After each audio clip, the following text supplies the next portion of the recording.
I have a strong suspicion that very few of you came to church today with apocalyptic expectations of the service. It's one of the oddities of the liturgical year that in order to prepare the congregation for the coming of Advent, our season of anticipation of our coming Christ, the lessons of the day walk us through some rather odd terrain.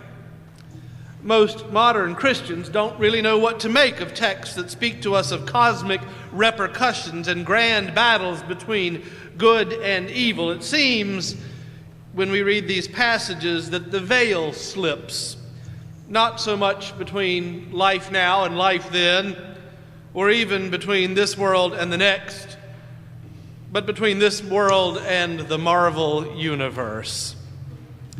Everything is suddenly larger than life. We're no longer speaking of the greatest commandment or even the widow and her 2 coins. Suddenly we have slipped headlong into a world that is marked by wars and rumors of wars, of nations rising against nations and kingdoms against kingdoms. It is full of vivid imagery, vivid enough that we almost expect superheroes to show up for the fight.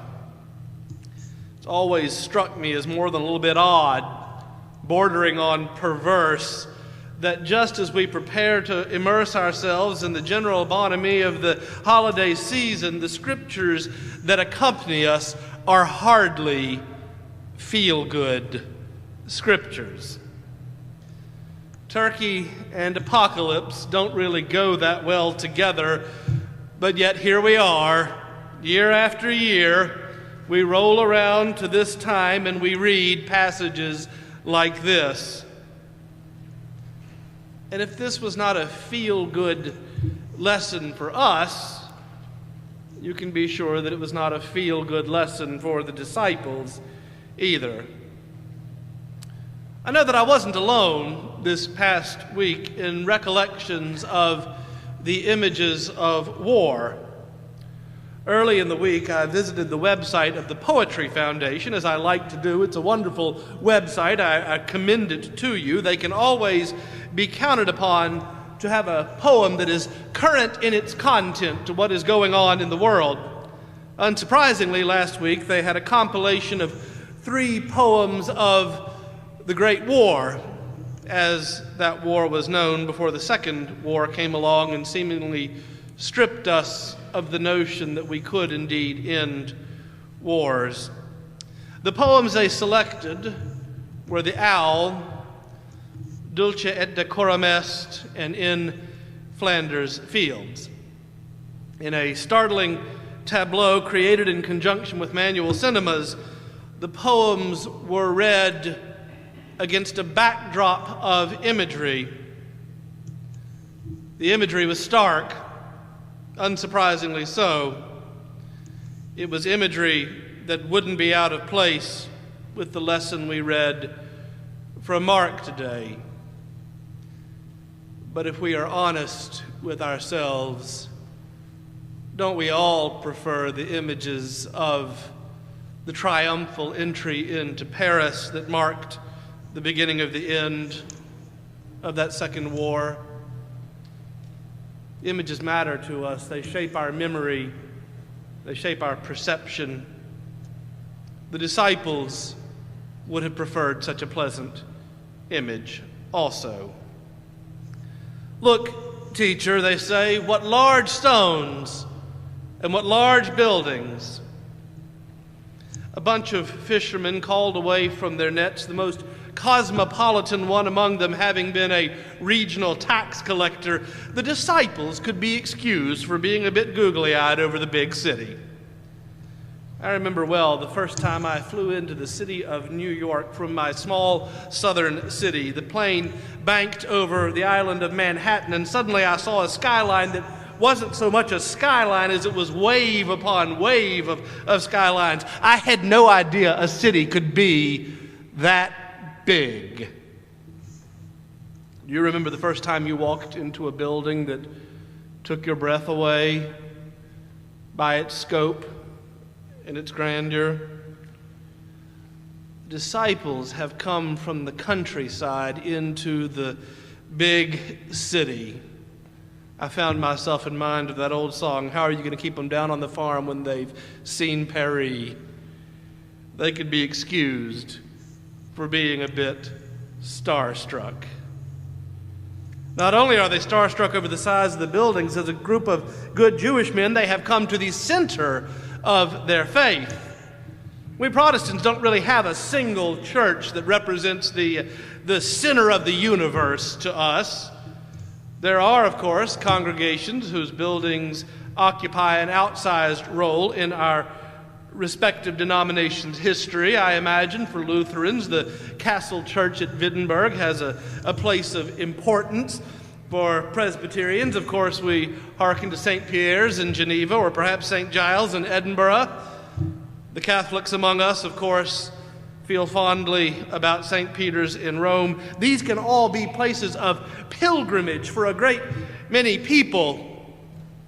Given the history of this congregation, I have on a number of occasions found tourists out in front of our building taking pictures. I always invite them inside to see the inside of the building. We love this building, don't we? But we don't think, I hope, that God is uniquely present in this space in a way that is different from our neighbors' houses of worship down the road.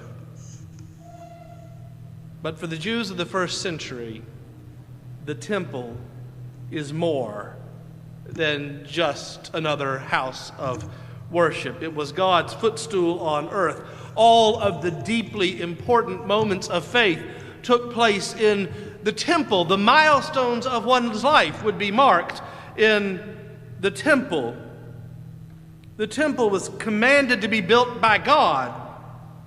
The temple was preserved by God. The temple was the place where the Holy of Holies existed as the location in the cosmos where God would reach down and touch humankind. So they are more than starstruck. This is a deeply spiritual experience. These are not merely the murmurings of the country cousin come to town. These are the sighs of the deeply religious at being in the dwelling place of God. Look, teacher, what large stones and what large buildings. It is to this that Jesus replies, not one stone will be left upon the other. That's sort of the opposite of saying, yes, aren't they beautiful? So what's going on here? To understand, we need to look back about a half a chapter to a cryptic interaction with a fig tree. Jesus walks up to a fig tree. It is in leaf. He expects it to be full of fruit. It isn't. Jesus subsequently curses it. And then the next day, when the disciples and Jesus walk by, they note that the fig tree is dried up to a husk down to its withered roots. It seems at the outset as simply a fit of pique, and the disciples are unsurprisingly mystified. Jesus says something about prayer and moving mountains. If anything, the exchange leaves one wondering what is going on at a fairly deep level. I mean, surely Jesus doesn't just wander aimlessly around cursing trees and leaving their derelict remains like toothpicks on the landscape for no apparent reason. After this odd interaction, there are more verbal pas de deux between Jesus and the Pharisees, more scrapes and dust-ups between Jesus and the scribes. On they go, back and forth, until finally, Jesus and his disciples walk into the city. And there, Jesus finds people hungry for authentic expressions of faith in God, and what they are getting is ritual instead. New Testament scholar Brian Blunt writes, the temple was to act as the center for the kind of teaching of God's will that demonstrated how God expected the people to live before God and to live with each other. The literal ground of their being was also supposed to be the symbolic guide for their living, so that the people could know God's intent for the structure of their communal living, as well as Herod's architects knew the infrastructure of the building. Clearly, though, Mark believes that something has gone wrong. To anyone who has been reading Mark's gospel, this should come as no surprise.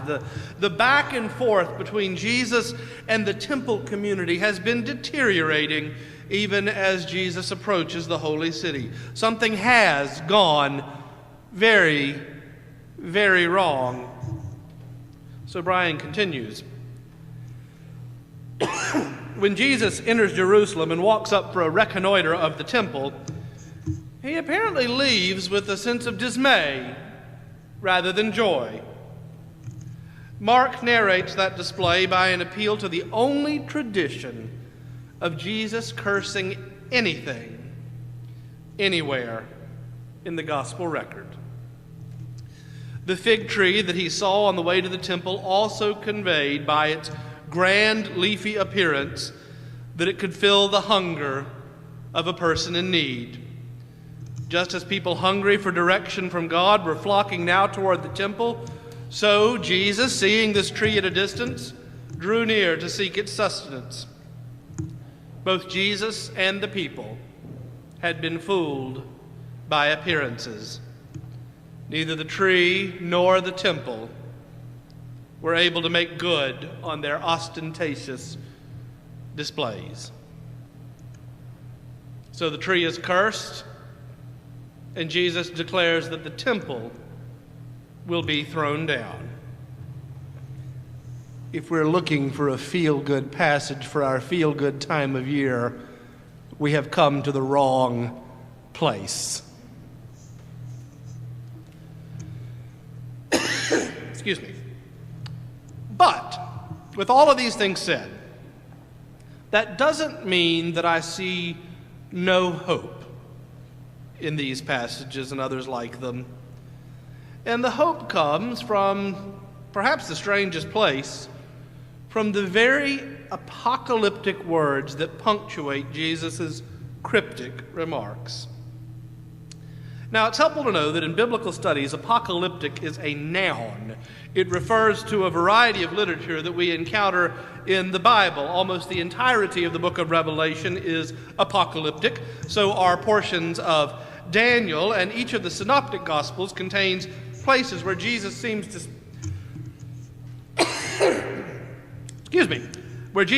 to break out from regular speech into sweeping narratives that picture a great cosmic battle between the forces of good and the forces of evil. Now, apocalyptic is not code language. What I mean by that is it can't be decoded. There are no equivalencies between particular images on the one hand and particular realities on the other hand. Admittedly, a lot of people have tried to draw those straight lines, but it's not responsible biblical scholarship. The ancients would have known the difference between apocalyptic literature and the other varieties of literature in the Bible, and if they can keep it straight, we need to also. Here is what you need to know about apocalyptic in the Bible. It's evocative. Its images are intended to evoke in us a sense that there is something greater going on than what we can perceive with the naked eye. The language is supposed to remind us that while we think we understand what we see, there is always a reality beyond the present situation. More than anything, they speak in poetic ways of the way that God will always triumph over evil. Mark's audience will come to need that message of hope in ways that the author could never have anticipated or even intended. Now, the temple that Jesus said would be thrown down, in fact, lasted well past his crucifixion and resurrection. But Mark's audience did live to see its destruction. Between the years of 66 and 70, when Mark's gospel was likely written, the holy city was besieged, and then it was occupied. The Jews of Jerusalem would have seen Roman soldiers sacking the treasury of the temple and then desecrating the temple itself by sacrificing pigs on its altar. To say that they needed the hope of the gospel is an understatement of the first magnitude. And hope is exactly what the gospel offers. We preach the hope of the resurrection. We preach the hope of redemption. We preach the hope of forgiveness. And here is the thing. These are not negotiable hopes. A thing is either resurrected or it is not. A thing is either redeemable or it is not. A thing is either forgiven or it is not. These are not negotiable hopes. We can't be sort of resurrected, sort of forgiven, sort of redeemed, because these are God's doings. These are God's gift to humankind. There is no amount of casuistry allowed when contemplating these hopes. And so to Jesus, coming as he was to the temple, seeing as he did the conscription of the sacred for personal gain and vainglory, knowing what the cost of discipleship would be, of course, there could be no compromise. There are things about which we cannot compromise, not if we wish to be followers of Jesus Christ. Any temple that stands as an obstacle to the grace of God must be torn down. This last week, I read an article that was shared with me by a member of the congregation. It was from a journal that I frankly don't normally read. Its politics are not my politics. It was an op-ed piece that represented the type of public theology that frankly I believe we need to see more of. The author juxtaposed two beloved public figures, each one beloved by their base, and each expressed reasons that they could not forgive the other. Now, we all know that nursing a grudge is like drinking poison and expecting the other person to die, but there they were, out in the public sphere, declaring their undying inability to forgive. It ought not be so, at least so the article argued, and I agree. Far be it from me to reduce the faith of the gospel to mere behaviorism, but if the behavior is what stands between us and the grace of God, it is a temple that needs to be torn down. And of course, we could say a word or two about attitudes. We do seem to be stuck as a nation in a pattern of recriminations and starkly divergent views of the fundamental course of our country. And of course, my calling as a preacher of the gospel and yours as a hearer of the gospel is not to succumb to our worst impulses to call names and to see the worst in those who do not share our ideological biases, but instead to raise the caliber of our common life together. Now, I'll let other faiths speak for themselves, but for the Christians of the world, we should at least be able to be expected to seek and to see the best in each other and in humankind. Any attitude that keeps us from seeing the imprint of God on each other is an obstacle to the grace of God. And that means it is a temple that needs to be torn down.